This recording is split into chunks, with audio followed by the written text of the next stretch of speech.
तरलता समस्या समाधान गर्न उच्च आयातमा कडाई गरिएको गभर्नर महाप्रसाद अधिकारीको स्पष्टोक्ति। राष्ट्र बैंकको नीतिले अर्थतन्त्रमा समस्या आए निर्णय फिर्ता लिने उल्लेख। एकै दिन 92 अङ्क माथिको हरियालीसँगै नेप्से परिसूचक 2500 अङ्कबाट माथि उक्लियो। कारोबार रकम र शेयर संख्यामा समेत क्रमिक रूपमा सुधार। र प्रतिनिधि सभा बैठकमा आज पनि एमालेको अवरोध जारी। विरोधका बीच नेपाल प्रहरी र प्रदेश प्रहरी तथा रेलवे लगायतको 4वटा अध्यादेश स्वीकृत।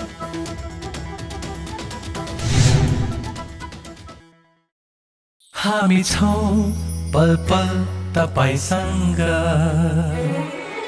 हिमाल पहाड तराईसँग, साथ छ हाम्रो बढ्ने कदमलाई। सलाम छ ती पोरखी हातहरूलाई, जिन्दगी सजाइदिन्छौँ हामी, हर सासको साथी बन्छौँ हामी।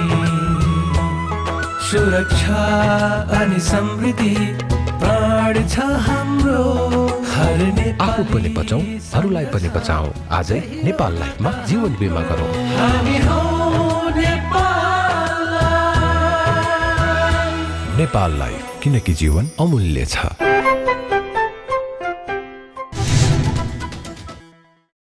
नमस्कार, कारोबार समाचारमा स्वागत छ। अब समाचार विस्तारमा। नेपाल राष्ट्र बैंकका गभर्नर महाप्रसाद अधिकारीले तरलता समस्या समाधान गर्न उच्च आयातमा कडाई गरिएको स्पष्ट पार्नु भएको छ।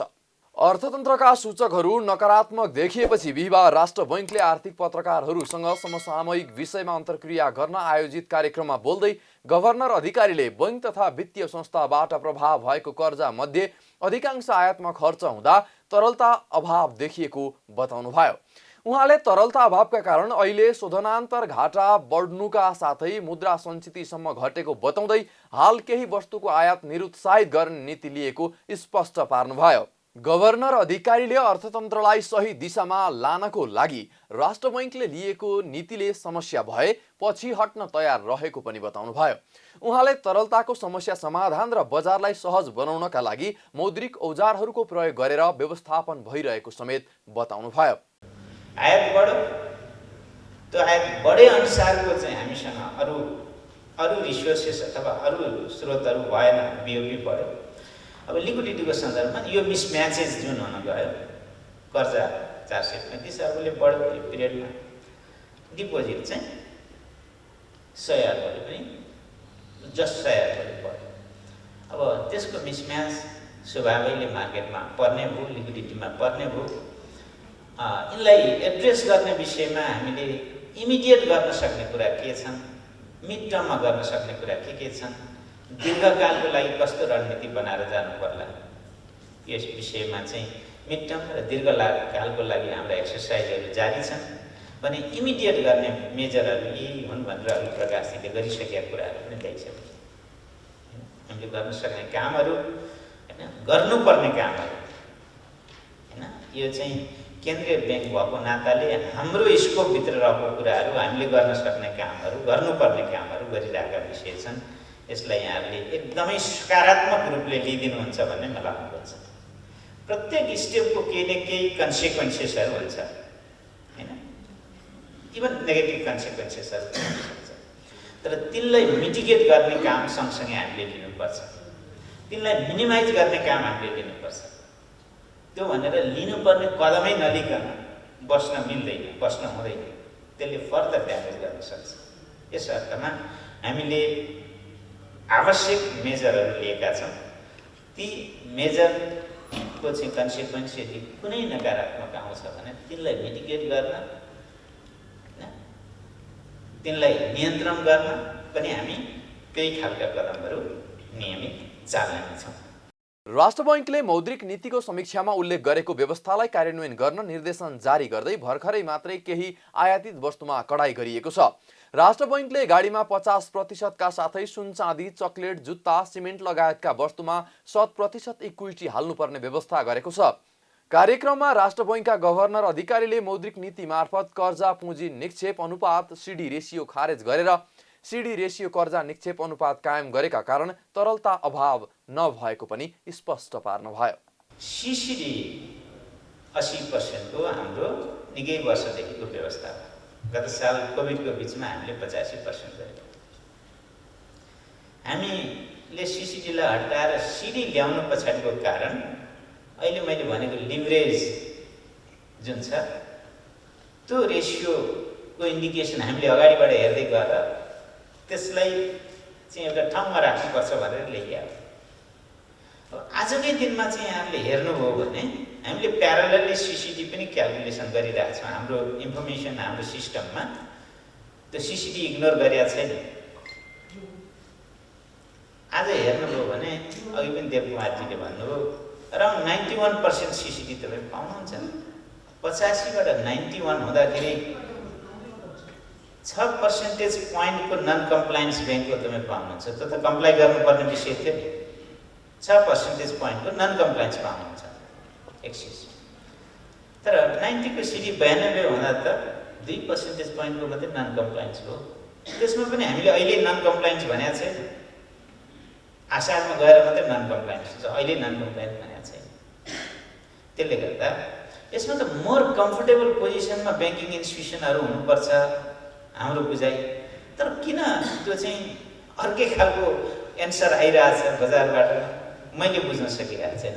यता नेपाल बैंकर्स सङ्घका अध्यक्ष अनिल कुमार उपाध्यायले हाल देखिएको तरलता अभावका कारण आत्तिहाल्नुपर्ने अवस्था नरहेको बताउनु भएको छ। उहाँले हाल तरलताको समस्या देखिए पनि बिस्तारै अर्थतन्त्र लयमा आउँदै गएकोले आत्तिहाल्नुपर्ने अवस्था नरहेको बताउनु भयो। उहाँले अर्थतन्त्र व्यापारमा आधारित भएकोले बेला बेला तरलताको समस्या आउने बताउनु भयो। अन एन एभरेज हामी बिलो 9 to 10 को बिचमा छौँ। अहिले पनि हाम्रो चाहिँ कस्ट अफ चाहिँ लोनको कुराहरू गर्ने भने हामी 10% भित्र छौँ। यो एकदमै सन्तुलित छ। यो रेगुलेटरीको लास्ट इयर कोभिडमा हामी अहिले कसरी कुरा गरिरहेको छौँ भने छलफल पनि हामी नर्मल समयको लागि लिएर हामी छलफल गरिरहेको छौँ। हामी हिजो कोभिडमा थियौँ, आज पोस्ट कोभिडमा छौँ। न्यू नर्मलमा जानको लागि स्ट्राटेजिकली काम गर्नुपर्छ। हामीले त्यो स्कुलिङमा चाहिँ छलफल गर्दा राम्रो हुन्छ जस्तो लाग्छ मलाई। हामीले नर्मल बिहेभ गरिरहेछौँ, एकदमै नर्मल मात्रै खोजिरहेछौँ। नर्मल भन्दाखेरि न्यू नर्मलमा जाने कुरामा के औजारहरू प्रयोग गर्ने, कहाँ हामी डिसिप्लिन मेन्टेन गर्ने, त्यो अभियानमा हामी आफ्नो रिसोर्सलाई जस्तो एनआरएनको पैसा नेपालीहरूको विदेशबाट पैसा ल्याउने कुरामा, रेमिटेन्सलाई ब्याङ्किङ च्यानलमा ल्याउने कुरामा अब हाम्रो त्यहाँ मुभमेन्ट, त्यहाँ हाम्रो बजारीकरण, त्यहाँ पोलिसीले सपोर्ट गर्ने, त्यहाँ सरकार र विभिन्न हामी ब्याङ्करले कसरी त्यो मुभमेन्टलाई अगाडि बढाउने भनेर हामी जानुपर्छ।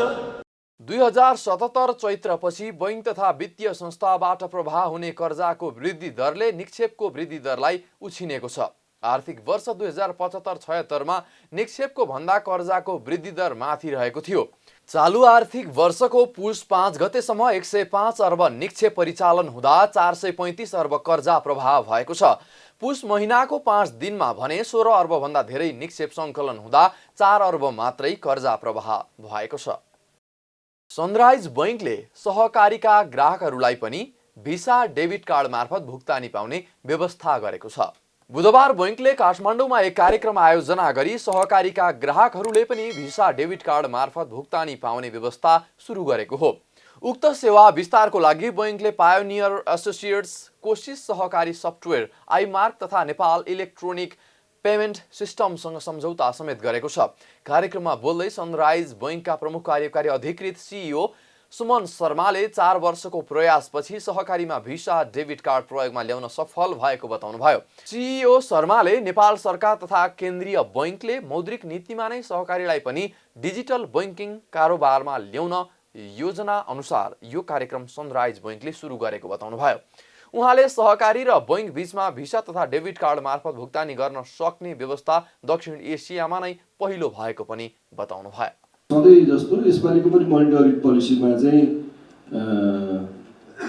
उहाँहरूले सेन्ट्रल ब्याङ्कले लेख्नु भएछ जस्तो सहकारीका ग्राहक समक्ष समेत विद्युतीय भुक्तानी सेवा पुर्याउन प्रोत्साहन गरिनेछ भनेर मोनिटरी पोलिसीमै उहाँहरूले एड्रेस गर्नुभएको कुरालाई हामीले आजको मितिदेखि स्टार्ट गर्ने भयौँ भन्ने कुरो हामीले प्राउड फिल गर्छौँ। सनराइज ब्याङ्क र हामी समस्त यो प्रोजेक्टमा इङ्गेज हुनुभएका समस्त संस्थाहरू।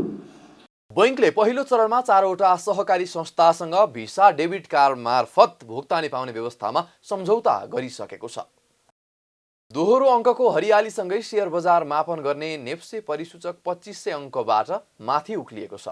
नेप्से परिसूचक 92.16 अङ्कले बढेर 2507.70 अङ्कमा उक्लिएको हो। नेप्से परिसूचक अघिल्लो दिनको तुलनामा 3.82% बढेको छ। आज परिसूचकलाई 2500 माथि उकाल्दा व्यापार समूहको परिसूचक सबैभन्दा धेरै 8.23% अर्थात् 103.58 अङ्कले बढेको छ। यस्तै उत्पादनमूलक समूहको परिसूचक 452.03, जलविद्युत समूहको परिसूचक 162.66, विकास बैङ्क समूहको परिसूचक 230.63, निर्जीवन बीमा समूहको परिसूचक 487.36, लगानी समूहको परिसूचक 3.89, अन्य समूहको परिसूचक 64.9, लघुवित्त समूहको परिसूचक 502.77, वित्त समूहको परिसूचक 74.6, होटल र पर्यटन समूहको परिसूचक 202.87, वाणिज्य बैङ्क समूहको परिसूचक 37.14 र म्युचुअल फन्ड समूहको परिसूचक 0.07 अङ्कले बढेको छ। समग्र परिसूचक उकालो लागेको दिन कारोबार रकम समेत बढेको छ। आज सबैभन्दा बढी हिमालयन डिस्टिलरीको कारोबार भएको छ। एकै दिन कम्पनीको 68 करोड 34 लाख रुपैयाँ बराबरको शेयर कारोबार भएको छ। शेयर धनीलाई लाभांश घोषणा गरेसँगै कम्पनीको शेयरमा लगानीकर्ताको आकर्षण बढेको हो। शेयर कारोबारसँगै कम्पनीको शेयर मूल्य पनि 9.38% बढेको छ, जसमध्ये Arun valley hydro power, Varun hydro power, upper Tamakoshi hydro power र शिवम सिमेन्टको शेयर मूल्य 10% बढेको छ। त्यस्तै स्वाभिमान लघुवित्त वित्तीय संस्था, सगरमाथा इन्सुरेन्स कम्पनी र आरएसडीसी लघुवित्त वित्तीय संस्थाको शेयर मूल्य करिब 10% बढेको छ। कृषि तथा पशुपन्छी विकास मन्त्री महेन्द्र राय यादवले रासायनिक मलको अर्को विकल्प प्राङ्गारिक मल भएको बताउनु भएको छ।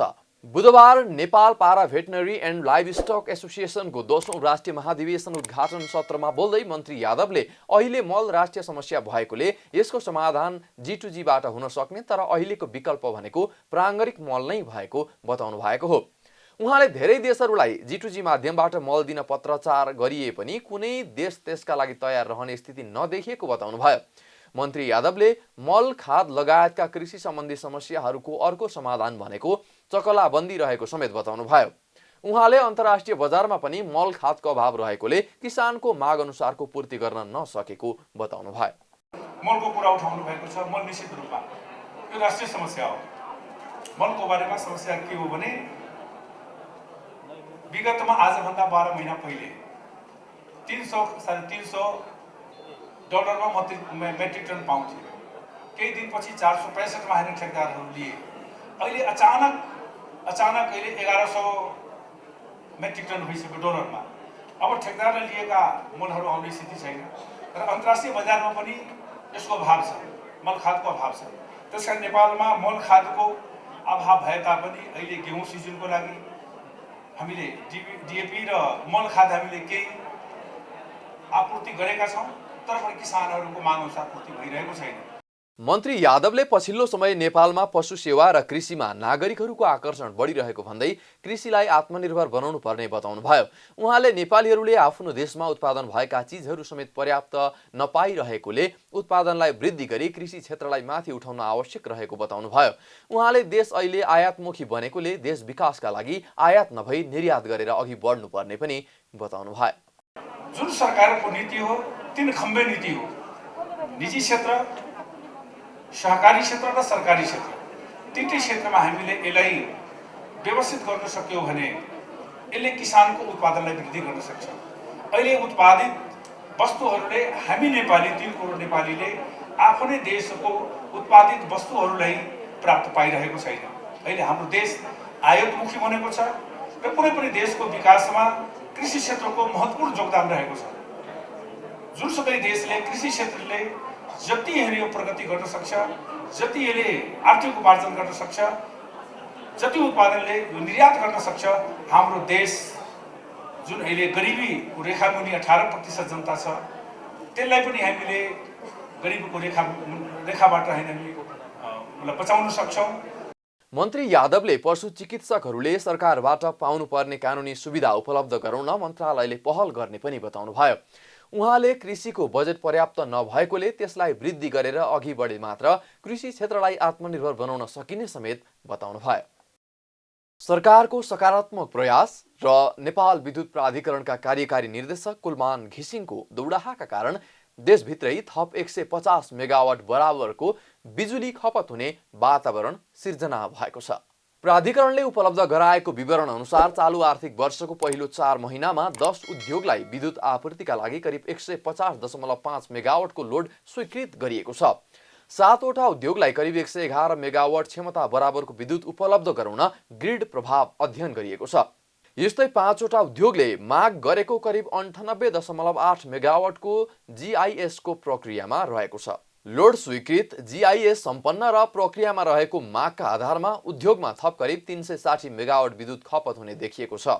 थप विद्युतको माग गर्नेमा अधिकांश स्टिल र सिमेन्ट उद्योग छन्। थप बिजुली उपलब्ध गराउन माग गर्नुको पछाडि उत्पादनको वृद्धिका साथसाथै रोजगारीका थप अवसर समेत उपलब्ध हुने अवस्था सिर्जना भएको छ। प्राधिकरणले थप विद्युत आवश्यक पर्ने उद्योगलाई परिमाण खुलाएर तत्काल आवेदन दिन समेत आग्रह गरिरहेको छ। मुख्य रूपमा औद्योगिक करिडोर क्षेत्रको विद्युत प्रसारण तथा वितरण प्रणालीको सञ्जाल सुधारका लागि बृहत सुदृढीकरणको काम अगाडि बढाइएको छ। प्रमुख प्रतिपक्षी दल नेकपा एमालेको अवरोधका बीच प्रतिनिधि सभाको बिहिबारको बैठकमा 4 वटा अध्यादेश स्वीकृत भएको छ। एमालेका अवरोधका बीच बुधबार बसेको प्रतिनिधि सभाको बैठकमा प्रस्तुत गरिएको नेपाल प्रहरी र प्रदेश प्रहरी कार्य सञ्चालन सुपरिवेक्षण र समन्वय पहिलो संशोधन अध्यादेश 2078, तेजाब तथा अन्य घातक रासायनिक पदार्थ नियमन अध्यादेश 2078, सामाजिक सुरक्षा पहिलो संशोधन अध्यादेश 2078 र रेलवे अध्यादेश 2078 बहुमतले स्वीकृत भएको हो। बैठकमा गृहमन्त्री बालकृष्ण खाँडको तर्फबाट सञ्चार तथा सूचना प्रविधि मन्त्री ज्ञानेन्द्र बहादुर कार्कीले माथि उल्लेखित 3 वटा अध्यादेश सम्बन्धी प्रस्ताव स्वीकृतिका लागि निर्णयार्थ पेश गर्नु भएको थियो भने भौतिक पूर्वाधार तथा यातायात मन्त्री रेणु कुमारी यादवले रेलवे अध्यादेश 2078 स्वीकृतिका लागि निर्णयार्थ पेश गर्नु भएको थियो। तर ती प्रस्तावहरूको विरोधमा सांसद प्रेम सुवालले सूचना दर्ता गराउनु भएको थियो। अध्यादेशहरू विरुद्धको सूचनाका क्रममा उठेका प्रश्नको जवाफ दिँदै गृहमन्त्री बालकृष्ण खाँडका तर्फबाट सूचना तथा सञ्चार प्रविधि मन्त्री ज्ञानेन्द्र बहादुर कार्कीले संघीय मुलुकको राजधानी काठमाडौँमा सुरक्षाका लागि विशेष व्यवस्था गर्नुपर्ने भएकाले प्रहरी सम्बन्धी अध्यादेश ल्याइएको बताउनुभयो। उहाँले सबै अध्यादेश तत्काल कार्यान्वयनमा आवश्यक भएकाले सरकारले पेश गरेको जनाउनुभयो। संघीय लोकतान्त्रिक गणतन्त्र नेपालको राजधानी काठमाडौँ उपत्यकाको सुरक्षा, संवेदनशीलता र विशिष्टताका कारण उक्त संगठन संरचना आवश्यक देखिएकोले यो विधेयक म यो सम्मानित सदन समक्ष प्रस्तुत गर्दछु। अध्यागमन ऐन 2049 र नेपाल प्रहरी र प्रदेश प्रहरी कार्य सञ्चालन सुपरिवेक्षण र समन्वय ऐन 2076 बाजिएकोले पनि यो अध्यादेश यहाँ प्रस्तुत गर्न जरुरी भएको कुरा म सम्माननीय सभामुख मार्फत सम्मानित सदनमा प्रस्तुत गर्दछु। धन्यवाद। बैठकमा नेपाल मजदुर किसान पार्टीका सांसद प्रेम सुवालले अमेरिकी सहायता परियोजना MCCलाई समर्थन गर्नेहरू देशघाती र देशद्रोही भएको टिप्पणी गर्नुभएको छ। उहाँले नेपाल अमेरिका बीचको MCC सम्झौतामा भारतको गोरखपुरसम्म विद्युत प्रसारण लाइन तान्ने कुरा कहाँबाट आयो भन्दै सरकारसँग प्रश्न समेत गर्नुभयो। उहाँले नेपालको विद्युत नेपाललाई आवश्यक रहेको र त्यसले नेपालमा विद्युतबाट चल्ने रेल र विद्युतीय सवारी साधन सञ्चालन गर्न सरकारसँग माग समेत गर्नुभयो। यो बिजुलीबाट चलाउनको निम्ति नेपालको बिजुली नेपालीलाई नै चाहिन्छ। MCC सम्झौता भनेको नेपालको बिजुली भारत हुँदै सिङ्गापुर लाने हो। MCC सम्झौताको अनुसूची 5 क मा गोरखपुरसम्म प्रसारण लाइन तान्ने उल्लेख छ। अमेरिका र नेपालको सम्झौतामा गोरखपुरसम्म बिजुलीको लाइन तान्ने कहाँबाट आयो? कुनै पनि देशभक्तले यो देशघाती MCC सम्झौतालाई समर्थन गर्न सक्दैनन्। सभामुख महोदय, MCC समर्थन गर्नेहरू देशघाती र देशद्रोही नै हुन्, यसमा कुनै फरकै छैन। यो विषय चाहिँ सदन र सरकारको ध्यान जाओस्। सांसद सुवालले MCC को विषयमा सरकार र सदनले विशेष ध्यान दिनुपर्ने आवश्यकता समेत उल्ल्याउनु भयो। उहाँले एमाले अवरोध गरिरहेका बेला संसद बैठक सुचारू गराउन नहुने अडान पनि दोहोर्याउनुभयो। प्रतिनिधि सभाको अर्को बैठक आइतबार दिउँसो 1 बजे बस्नेछ। ललितपुरको सैबु भैँसेपाटी स्थित निर्माणाधीन मन्त्री निवास, मुख्यमन्त्री तथा प्रदेश प्रमुखहरूको निवासको काम 66% मात्रै सम्पन्न भएको छ। 2076 कार्तिक 27 गते ठेक्का सम्झौता भएको यी आयोजना 2 वर्षभित्र अर्थात् 2078 कार्तिक 26 गते सम्पन्न भइसक्नुपर्ने भए पनि हालसम्म 66% मात्रै सम्पन्न भएको छ। शहरी विकास मन्त्रालय अन्तर्गत काठमाडौँ उपत्यकामा निर्माणाधीन विशेष भवन आयोजना मध्ये मन्त्री निवास, मुख्यमन्त्री तथा प्रदेश प्रमुखहरूको निवासको काम सम्पन्न हुन अझै 6 महिना लाग्ने आयोजनाको अनुमान छ। राष्ट्रिय सभा अन्तर्गतको दिगो विकास तथा सुशासन समितिले गरेको अनुगमनका क्रममा समितिलाई कार्य प्रगतिबारे जानकारी दिँदै आयोजनाका निर्देशक दिलीप श्रेष्ठले संघीय मन्त्री निवास निर्माणको काम 66% भएको र चालु आर्थिक वर्षको असार मसान्तसम्ममा तयार हुने बताउनुभयो। स्थानीयहरूको अवरोध तथा कोरोना महामारीको कारण निर्माण कार्यमा ढिलाइ भइरहेको बताउनुभयो। अवरोध हटाउनका लागि सरकारी तहबाट काम भइरहेको भन्दै चाँडै स्थानीयको समस्या समाधान गरेर एउटा निर्णय गर्ने पनि उहाँले बताउनुभयो। निर्देशक श्रेष्ठका अनुसार मन्त्री निवासको भवनहरू तयार भइसके पनि भवन भित्री सजावटको काम रहेको छ। सजावटको लागि टेन्डर निकाल्न बाँकी रहेकाले 1 महिनामा टेन्डर निकालेर बाँकी काम सक्ने योजना रहेको छ। हाराहारीमा 65-66% भौतिक प्रगति 65-66% भौतिक प्रगति छ र हामीले यो आवभित्र नै यो संघीय मन्त्री क्वार्टरको पहिलो फेज र यो चाहिँ प्रदेश प्रमुखको असार मसान्तसम्ममा हामीले ह्यान्डओभर गर्ने चाहिँ कार्यक्रम राखेका छौँ। त्यो अनुसार काम अगाडि बढाइरहेको अवस्था हो र यसमा अलिकता स्थानीयको चाहिँ अवरोध आएको छँदैछ। त्यसमा हामीले हाम्रो तर्फबाट हामीले कोसिस गरिरहेको छौँ। सकभर अब हामीले चाहिँ एउटा कन्सेन्ससमा हामी छिट्टै नै आउँछौँ होला। यसको गर्नै पर्ने काम चाहिँ बिल्डिङ त तयार भएको छ, यसको इन्टेरियरको काम भित्रको सजावटको कामहरू चाहिँ बाँकी छ। त्यो सजावटको कामको चाहिँ कन्ट्र्याक्ट हामीले 4 महिनाको समय लिएर हामी गर्छौँ। त्यसको सम्पूर्ण चाहिँ हाम्रो प्रिपरेसनको काम सकिसकेको अवस्था यहाँहरूलाई जानकारी गराउँछु। मन्त्री निवास निर्माणको लागि निर्माण कम्पनी श्रीको हनुमान जेबीसँग 2 वर्ष अघि 96 रोपनी 10 आना जग्गामा काम गर्न 1 अर्ब 3 करोड 46 लाख रुपियाँमा सम्झौता भएको थियो। सरकारले सो क्षेत्रमा 24 वटा संघीय मन्त्री निवास, राष्ट्रिय सभाको अध्यक्षको निवास, राष्ट्रिय सभाको उपाध्यक्षको निवास र उपसभामुखको निवास गरी 27 वटा ब्लक निर्माण गरिने भएको छ। 2 चरणमा निर्माण हुने आवासको पहिलो चरणमा 27 वटा भवन, कम्पाउन्ड, सडक, ढल र भौतिक पूर्वाधार निर्माण गरिरहेका छन् भने दोस्रो चरणमा हरियाली, सुरक्षा, कम्युनिटी हल समेत बन्नेछ। यता समितिले सिंहदरबारभित्र बन्दै गरेको संघीय संसद भवनको पनि अवलोकन तथा निरीक्षण गरेको छ। सिंहदरबारभित्र रहेको सेनाको ब्यारेकलाई हटाई सरकारले 173 रोपनी 8 आना जग्गामा संघीय संसद भवनको निर्माण गरिरहेको छ। संघीय संसद भवनको निर्माणका लागि शेख जेबीसँग 2076 असोज 16 गते निर्माण सम्झौता गरेको थियो। भौतिक प्रगति सुस्त भएको गुनासो आएपछि समितिले चासो देखाएर निर्माण अनुगमन गर्न गएको हो।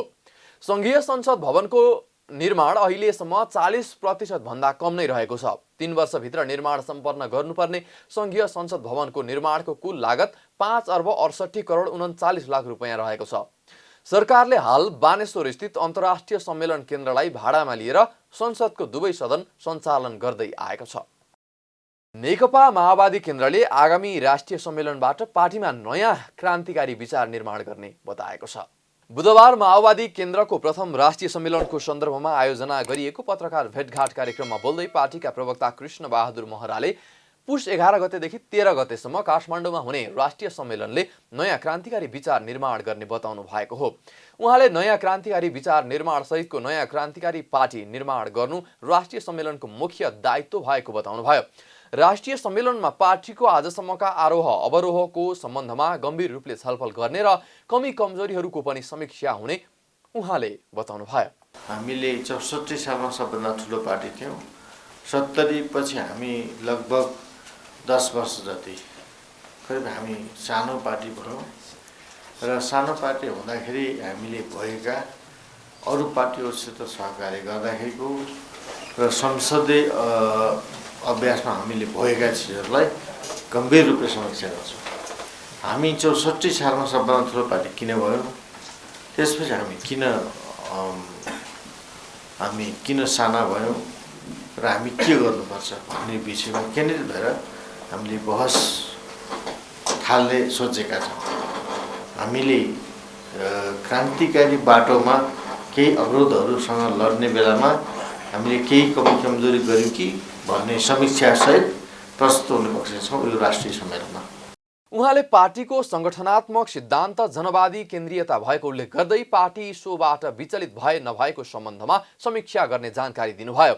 एकताबद्ध हुने र क्रान्तिको बाँकी कार्यभारलाई सम्पन्न गर्ने गरी पार्टीलाई कस्तो बनाउन सकिन्छ भन्ने विषयमा पनि केन्द्रित रहेर छलफल हुने उहाँको भनाइ छ। हाम्रो मान्यता सिद्धान्त मार्क्सवाद लेनिनवाद माओवादलाई सिद्धान्त मानेका छौँ र त्यसको संगठनात्मक सिद्धान्त के हो जनवादी केन्द्रीयता हो। कतै त्योबाट विचलित त भएन भन्नेमा पनि हामी समीक्षा गर्छौँ। त्यसकारणले पार्टी निर्माणमा केन्द्रीकृत अभिव्यक्ति दिने, एकताबद्ध हुने, क्रान्तिको बाँकी कार्यभारलाई सम्पन्न गर्ने तर परम्परागत ढङ्गले क्रान्ति होइन नयाँ ढङ्गले कसरी सम्पन्न गर्न सकिन्छ भन्ने नेपाली जनताको रूपान्तरणको सपनालाई पुरा गर्ने कुरामा केन्द्रित छौँ। त्यो ढङ्गको पार्टी निर्माण, त्यो ढङ्गको पार्टी कसरी बनाउन सकिन्छ यो विषयमा हामी केन्द्रित भएर छलफल बहस गर्नेछौँ। काठमाडौँ स्थित प्रज्ञा भवनमा हुने राष्ट्रिय सम्मेलनमा 1533 जना प्रतिनिधिहरू सहभागी हुनेछन्। कारोबार समाचारमा अब सुन चाँदी र विदेशी विनिमय दर सम्बन्धी जानकारी।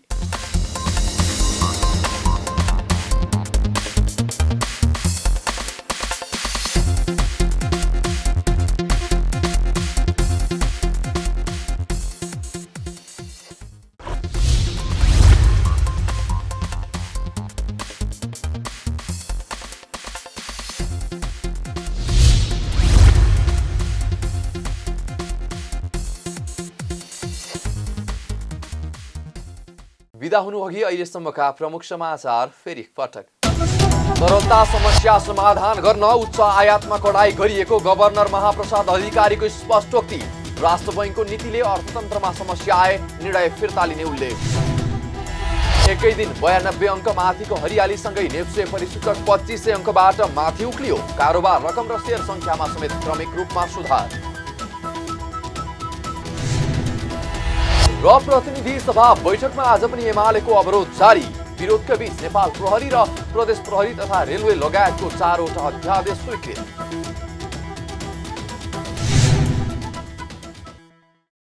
कारोबार समाचार सकियो। हामीलाई बिदा दिनुहोस्। नमस्कार।